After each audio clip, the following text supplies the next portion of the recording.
So let's start from the important events in the development of microbiology. Even before microorganisms were seen, some investigators suspected their existence and responsibility for disease.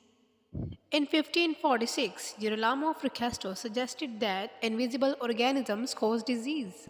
From 1590 to 1608, Hans and Zechariah Janssen developed first useful compound microscope.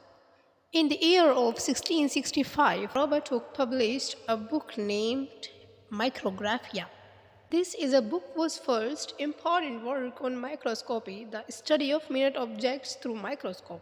It recreated these minute objects in large, full-page, sometimes fold-out illustration.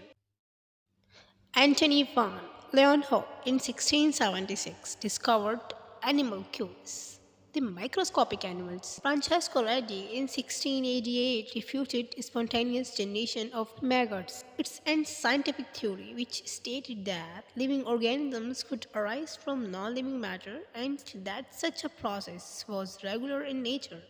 From 1765 to 1776, Lazzaro Spallanzani attacked the theory of spontaneous generation. In 1798, Edward Jenner introduced cowpox vaccine for smallpox. It's an infectious disease caused by variola virus.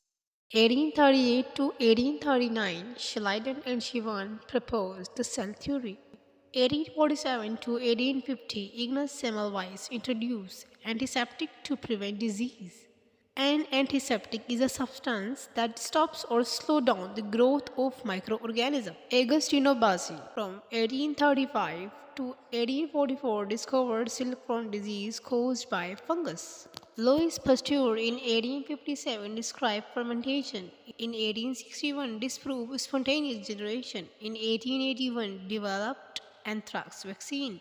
In 1885, develops rabies vaccine. An antiseptic surgery was published by Joseph Lister. In 1867, Laveran in 1880 discovered Plasmodium, the cause of malaria.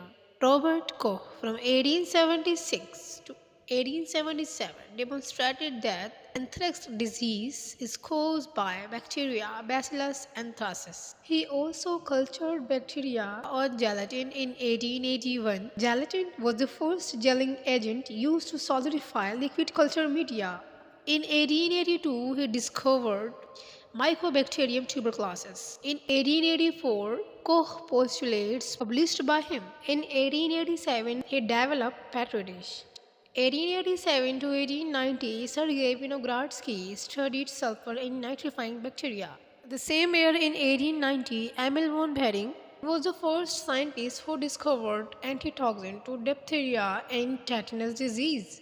Diphtheria is a serious infection caused by strains of bacteria called Corynebacterium diphtheria that made toxin.